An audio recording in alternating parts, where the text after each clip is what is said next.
नमस्कार दोस्तों, मेरा नाम है गौरव और आप देख रहे हैं हमारा चैनल ट्रेड निफ्टी चैनल में आप सभी दोस्तों का एक बार फिर से स्वागत है। दोस्तों, अगर आप ये जानना चाहते हैं कि किस तरीके से हमें किस तरीके की पोजीशंस के अंदर बने रहना चाहिए और किस तरीके की पोजीशन से हमें एग्जिट कर जाना चाहिए, तो ये वीडियो अपने लिए बहुत खास रहने वाला है, बहुत काम करने वाला है।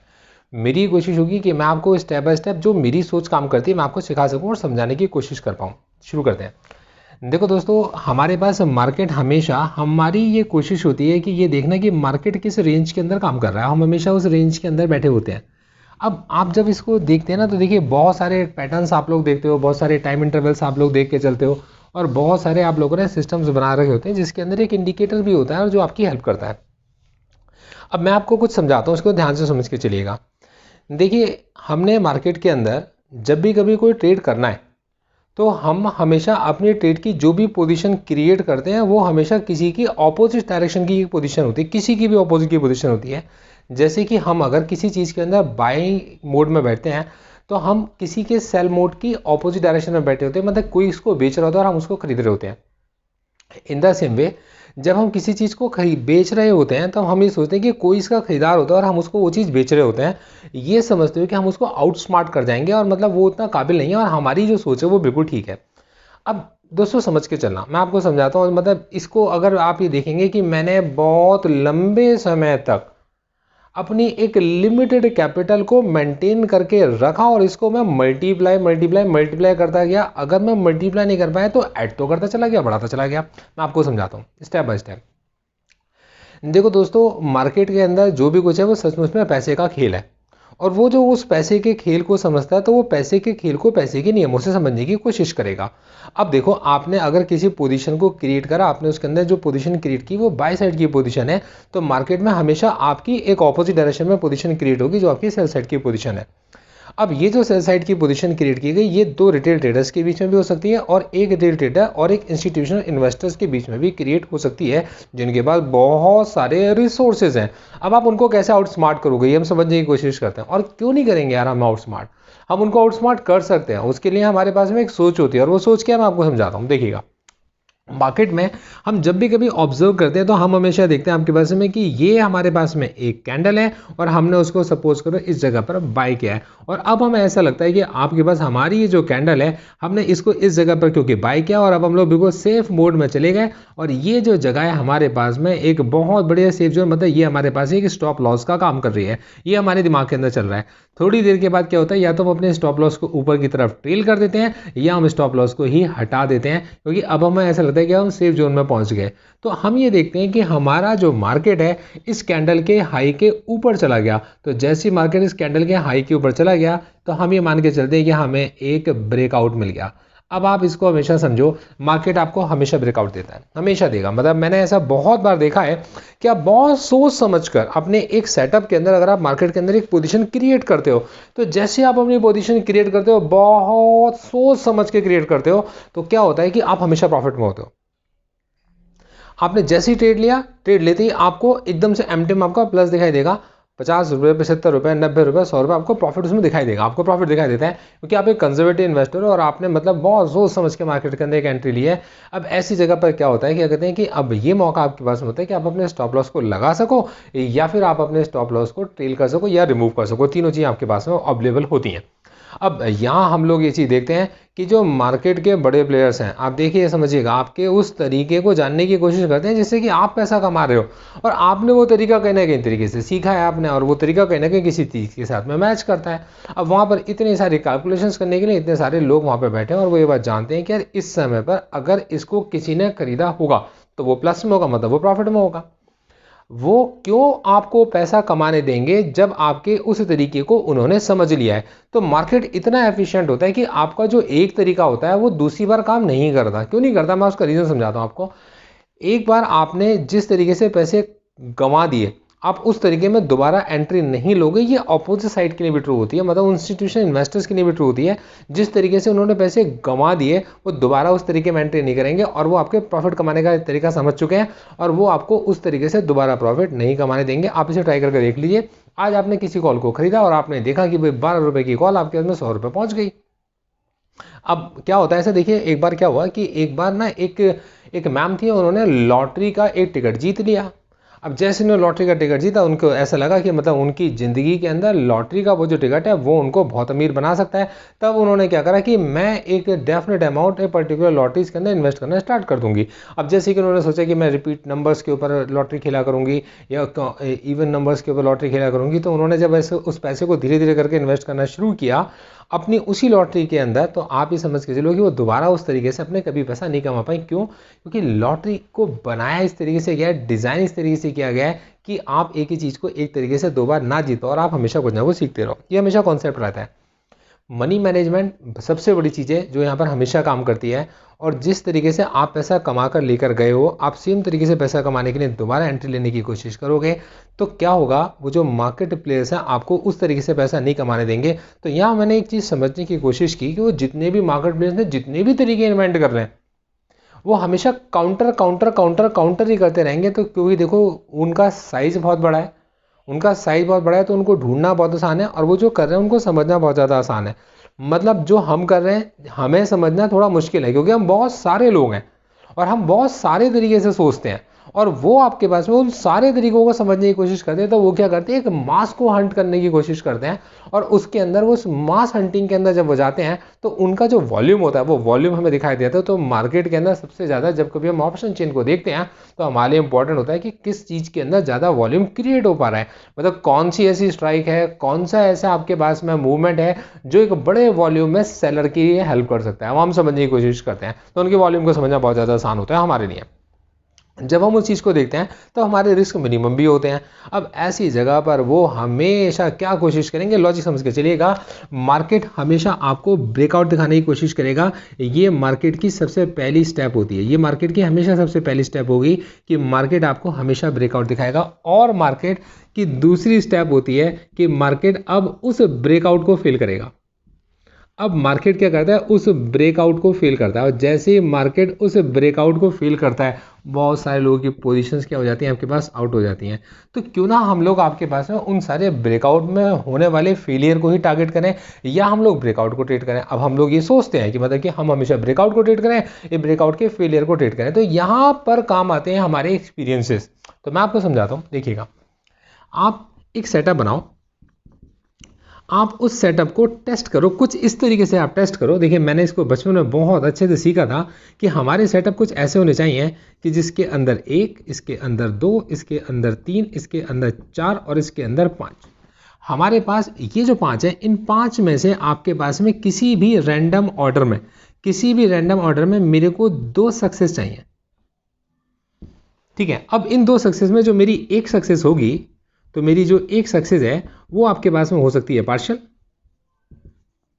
और जो दूसरी सक्सेस होगी आपके पास में वो हमेशा होगी आपके पास में, इसको मैं बोलता हूँ, इसका नाम होता है होम रन। इसको होम रन बोलते हैं आपके पास में, क्योंकि ये आपको बहुत अच्छी जगह पे लेके जाती है। क्यों?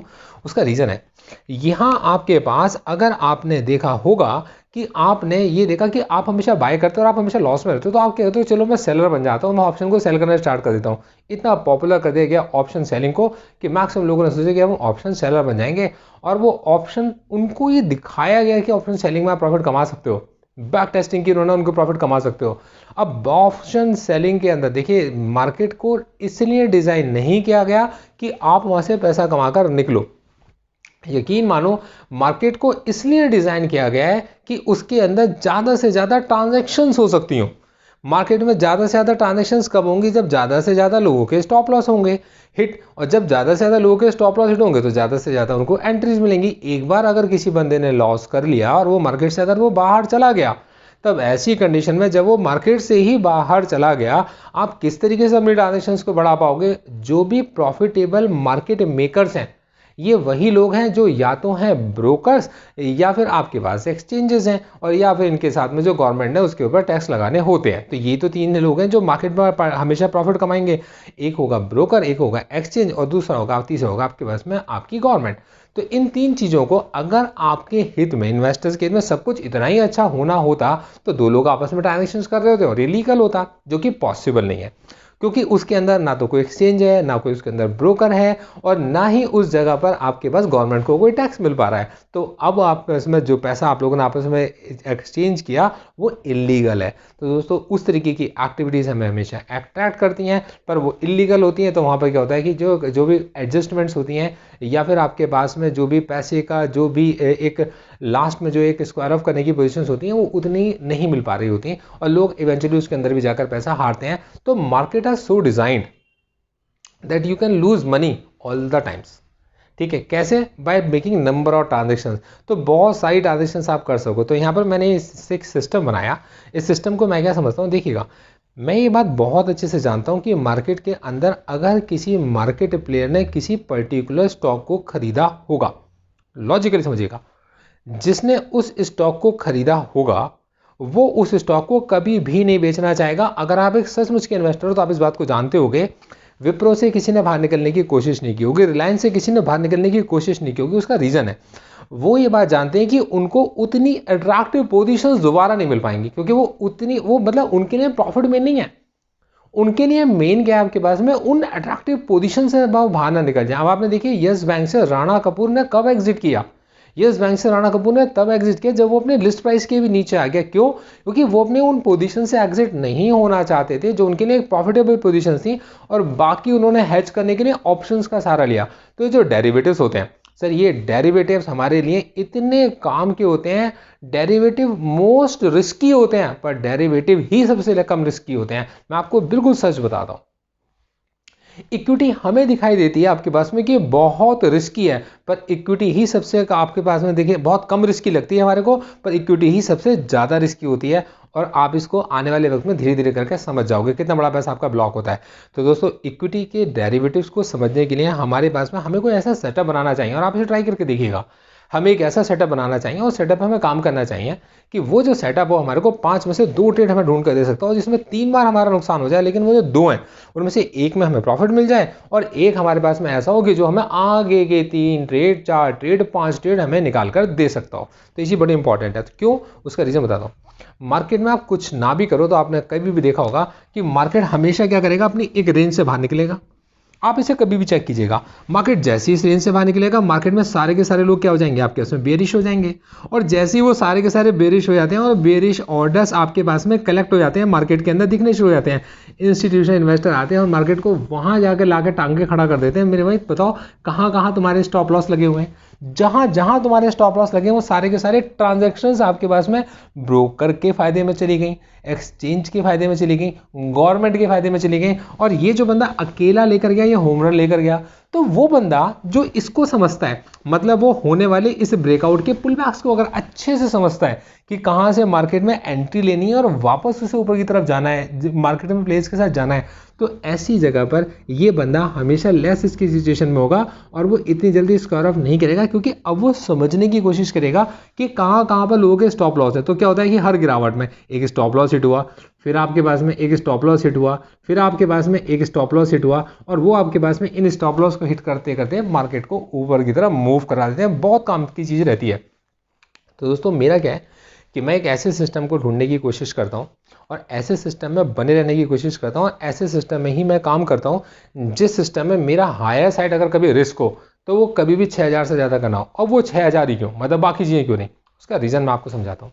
उसका बहुत सिंपल सा रीज़न ये है कि मेरी कोई भी पोजीशन अगर आप इसको देखेंगे तो 2000 रुपये में क्रिएट हो सकती है। तो 2000 में 2000 में और 2000 में मैंने आपके पास में 3 पोजीशंस को क्रिएट कर लिया, जिसमें एक 2000 को मैंने ये मान लिया कि मेरे स्टॉप लॉस हिट में चले गए, और ये मेरी जो 2000 की जो पोजीशन है मेरे पास ये कैरी फॉरवर्ड में चली गई। तो ये क्या होगा, मेरे मतलब इंटरडे के अंदर मैंने 2000 रुपये रखे और मैंने हाई साइड में 2000 रुपये का नुकसान किया और मैं बाहर निकल गया। और ये 2000 की जो मेरी पोजीशंस हैं, ये पोजीशंस मेरी कुछ ऐसी पोजीशंस हैं कि ये मेरी कैरी फॉरवर्ड में पोजीशंस हैं। तो मेरे को क्या होगा, आपके पास में एक हफ्ते के अंदर हो सकता है आपके पास में मैं ये 6000 रुपये अपने लूज़ कर जाऊँ। पर ऐसा भी हो सकता है कि ये आपके पास में 6000 में अगर मुझे कुछ प्रॉफिट हो तो मैं इस 6000 को मैं 6000 में पहले कुछ प्लस कर दूँ, मान लो 3000 को मैंने प्लस कर दिया। तो पहले मेरी जो टारगेट होते हैं, मतलब पहली मेरी जो कोशिश होती है अपनी कैपिटल को इंक्रीज करने की होती है 500 रुपये, 600 रुपये, 700 रुपये, 800 रुपये, 900 रुपये, 2,000 रुपये, 3,000 रुपये हायर साइड, 3,000 से ज़्यादा कमाने की कोशिश कभी नहीं करता। और जैसे ही मेरे पास ये 9,000 रुपये मेरे पास में बन जाते हैं, अब मुझे ये पता चल गया कि मैं थोड़ा सा आगे बढ़ सकता हूँ, मतलब मेरे पास में अब मैं थोड़े और स्टॉप लॉस ले सकता हूँ।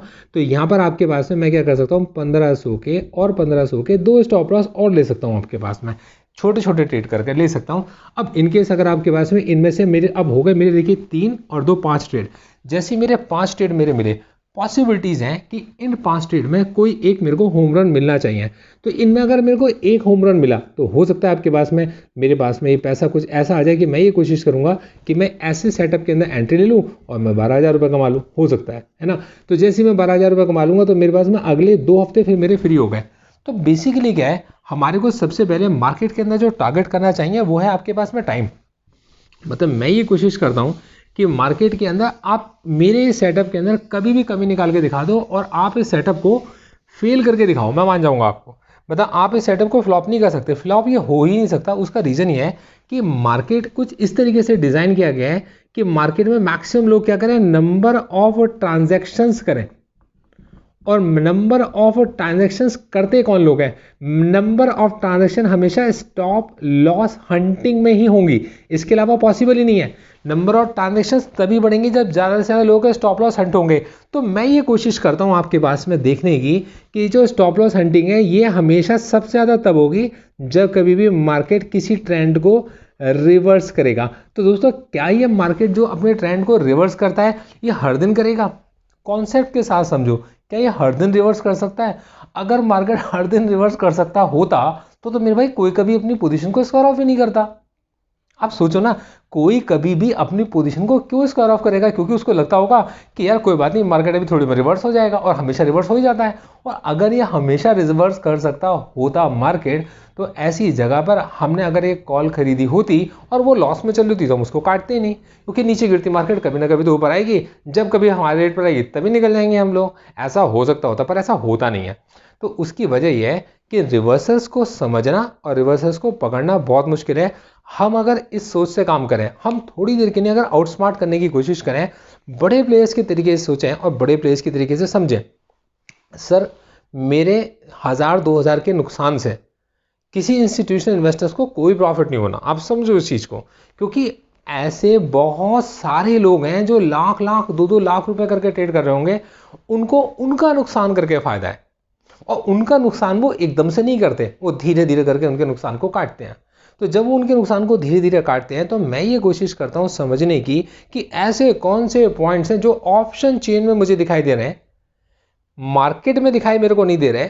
जैसी ये चीज़ें मेरे को दो चीज़ें अलग अलग डायरेक्शन दिखाने की कोशिश करती हैं। सर आप समझो इस चीज़ को, मार्केट कुछ भी कर ले, मार्केट पार्टिसिपेंट कुछ भी दिखा ले और न्यूज़ कैसी भी आ जाए, कैसी भी न्यूज़ आ जाए, क्या किसी ने जो खरीदा और क्या किसी ने जो बेचा, वो ऑप्शन चेन में जो क्रिएट हुआ वो बदला जा सकता है? वो नहीं बदला जा सकता, क्योंकि वो उनकी नेकेड पोजीशंस हैं।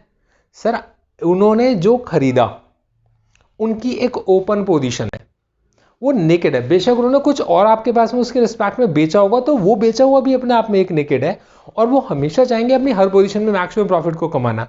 जब कभी ऑप्शन कुछ और बताए और ग्राफ हमें कुछ और बताए, तो जब इन दो के कॉम्बिनेशन एक दूसरे के ऑपोजिट हो, मैक्सिमम टाइम तभी ट्रेंड रिवर्स होता है। और जब कभी ऐसी जगह पर ट्रेंड रिवर्स होता है, बहुत सारे स्टॉप लॉस खाए जाते हैं, और उन बहुत सारे स्टॉप लॉसों में हमेशा बायर का फायदा होता है, और हमेशा मार्केट अट्रैक्ट करता है उन लोगों को जो ऑप्शन को बाय करके ज्यादा पैसा कमाते हैं। यकीन मान के चलिएगा मेरा, मैक्सिमम टाइम आपके ऐसे में मार्केट उन लोगों को अट्रैक्ट करता है, और मार्केट में लॉन्ग रन में वही बने हुए हैं, वही बचे हुए हैं जिन लोगों ने ऑप्शन को बाय करने की टेंडेंसी अपनाई हुई है। क्योंकि एक बार भी, अब उनकी गलती क्या रहती है, मैं भी उन लोगों में से अपने आप को गिनता हूं कि वो ना हमेशा ट्रेड करने में लगे रहते हैं कि आज मॉर्निंग में कॉल भागेगी या पुट भागेगी, और वो हमेशा ट्रेड करते रहते हैं, वो छोटे छोटे स्टॉप लॉस करते रहते हैं। यहाँ पर हमारे को बस एक सोच को समझने की जरूरत है कि either we are the part of losers और we are the part of winners. Winners कौन है? विनर्स वो हैं जो हमेशा नहीं खेलेंगे। लूजर्स कौन है? लूजर्स वो हैं जो हमेशा आपके पास में खेलेंगे। एक एग्जांपल समझाता हूं, आपको समझ में आ जाएगा। आप बैठे हुए हो और आपको ताश के बारे में कुछ भी नॉलेज नहीं है, और मैं आपके साथ में जाके मतलब बैठ जाता हूँ, और ऐसे बहुत सारे लोग बैठे हैं जिनको ताश खेलना बहुत बढ़िया आता है, और वहाँ पर एक गेम चल रहा है, इसका नाम है पोकर। सर मेरे पास 3 इक्के आ गए। अब आप सोचना, मेरे पास है 3 इक्के हैं।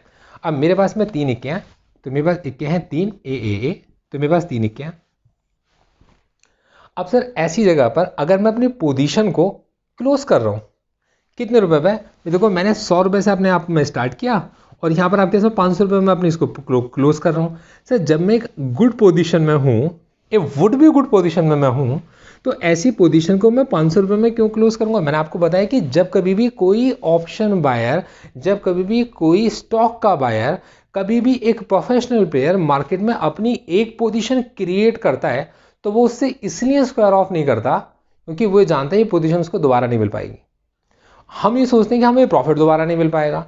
सर यही तो हमारे पास में मतलब हमें ये दिखाने की कोशिश किया थी कि हम ज़्यादा से ज़्यादा ट्रांजेक्शंस करें, हम उसके अंदर एक जगह पे प्रॉफिट बुक करें, हम फिर दोबारा एंट्री लें, फिर प्रॉफिट बुक करें, और फिर अगली बार फिर हम लॉस बुक करें और छोटे छोटे लॉस बुक करें, और सुबह हम लोग प्रॉफिट में और शाम तक हम लोग क्या करें, आपके इसमें इतनी ट्रांजेक्शन्स कर लें कि जितना हमारा प्रॉफिट लॉस नहीं होगा, इतना लॉस नहीं किया होगा हमने, इतना प्रॉफिट नहीं किया होगा हमने, उससे ज़्यादा तो हमारे जो ट्रांजेक्शन चार्जेस लगे होंगे, जिसमें ब्रोकरेज चार्ज, ये चार्ज, वो चार्ज सब लग चुके होंगे। आप अगर डेली अपने कॉन्टैक्ट नोट्स को देखोगे तो आपकी समझ में आ जाएगा।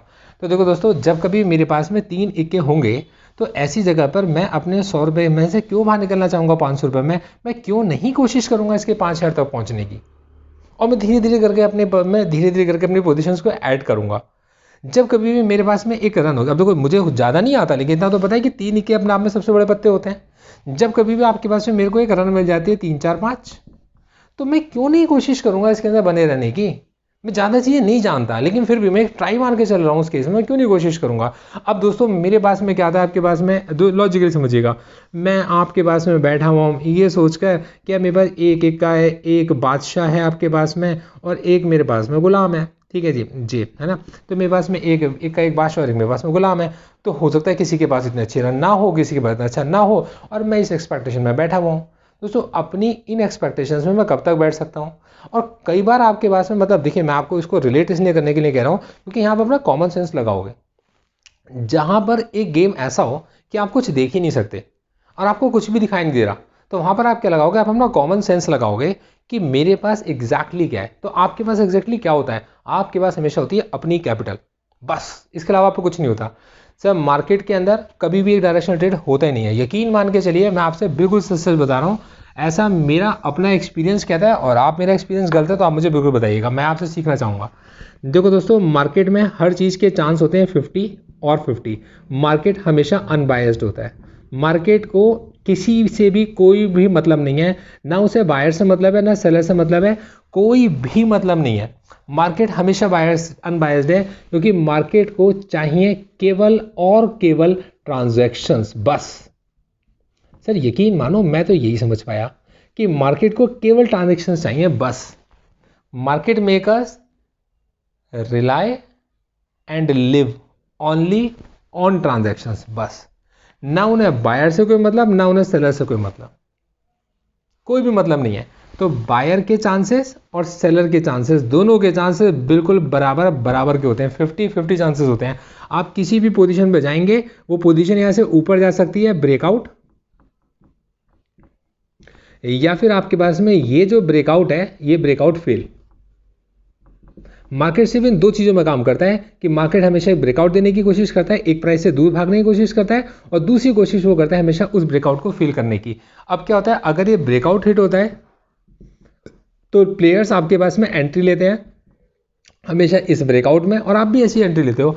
और जब ये ब्रेकआउट फेल होता है तब वो आपके पास में एंट्री लेते हैं ब्रेकआउट के फेल होने में। तो आपने क्या करा? आपने किए इसके अंदर ट्रांजेक्शन्स किए हैं। तो ये जो आप ट्रांजैक्शंस करते हो ना, आप अगर इन ट्रांजैक्शंस को कंट्रोल करना सीख जाओ, आप अगर इन ट्रांजैक्शंस को कंट्रोल करना सीख जाओ, तो ये आपको एक एज क्रिएट कर देगा आपकी कैपिटल से। और ये आप ट्रांजैक्शंस को कैसे कंट्रोल कर सकते हो? ऐसे कंट्रोल कर सकते हो, आप 2000 2000 2000 1500 और 1500, बस। जब आप कभी कुछ इस तरीके की पोजीशंस क्रिएट करना सीख जाओगे, तो मेरे भाई यकीन मान के चलो, आज तक मैंने अपने एक्सपीरियंस से ये चीज़ सीखी है कि मार्केट के अंदर मैथ काम करती है और मार्केट के अंदर लक काम नहीं करता। तो मैथ मार्केट में हमेशा रहेगी, और जो लक है, देखो मेरे भाई, लक आपके पास में भगवान करे आपके साथ हो, पर ऐसा भी हो सकता है कि लक आपके साथ में ना हो तो किसी और के साथ हो, क्योंकि लक भी आपके पास में कभी भी मार्केट में किसी को लकी नहीं बना सकता नंबर ऑफ टाइम्स। तो दोस्तों उम्मीद करके चलता हूँ मेरे कॉन्सेप्ट आपको समझ में आया होगा। इनकेस अगर ये वीडियो आपको पसंद आई है तो आप इस वीडियो को लाइक कीजिए, और आप अगर मुझे ज्वाइन करना चाहते हैं तो मुझे ज्वाइन करने के लिए, ये लास्ट में मैं अपनी पब्लिसिटी करना चाहूँगा, मुझे ज्वाइन करने के लिए आप यूट्यूब पर मेरे वीडियो कोर्सेज को भी ज्वाइन कर सकते हो, जो ज्वाइन बटन में आपको देखने को मिल जाएंगे, और इसमें आपको मंथली पेमेंट करनी पड़ती है, तो आप उसे देख सकते हो। आप उसे 1 महीने में सीख जाते हो, बहुत अच्छी बात है, और आप उसे कंटिन्यू करते रहते हो, और भी अच्छी बात है। या फिर आप मेरे को ज्वाइन कर सकते हो मेरी वेबसाइट gauravsir.in से जाकर, यहाँ से भी आप मुझे ज्वाइन कर सकते हो, और यहाँ पे भी आपको सीखने को बहुत कुछ मिलेगा। डिस्क्लेमर यहाँ पर मैं आपको अपना दे देता हूँ। देखो दोस्तों, किसी भी तरीके से किसी भी स्टॉक को, किसी भी इंडेक्स को, किसी भी ऑप्शन को खरीदने या बेचने की राय ना तो मेरी ये वीडियो आपको देके चल रही है, और ना ही आपके पास में मेरे कोर्स की कोई भी वीडियो या मेरी कोई भी वेबसाइट या कोई भी मेरा ज्वाइन का बटन आपको देके चलता हो। हम आपको किसी भी तरीके से ना तो प्रवोक करके चलते हैं शेयर मार्केट में ट्रेड करने के लिए, और ना इन्वेस्ट करने के लिए प्रवोक करके चलते हैं। एजुकेशनल और लर्निंग पर्पस है, जिन एजुकेशनल कंटेंट को मैं आपके लिए बनाकर चलता हूँ ये मैं आपके साथ शेयर करके चल रहा हूँ। Thank you so much, all the best.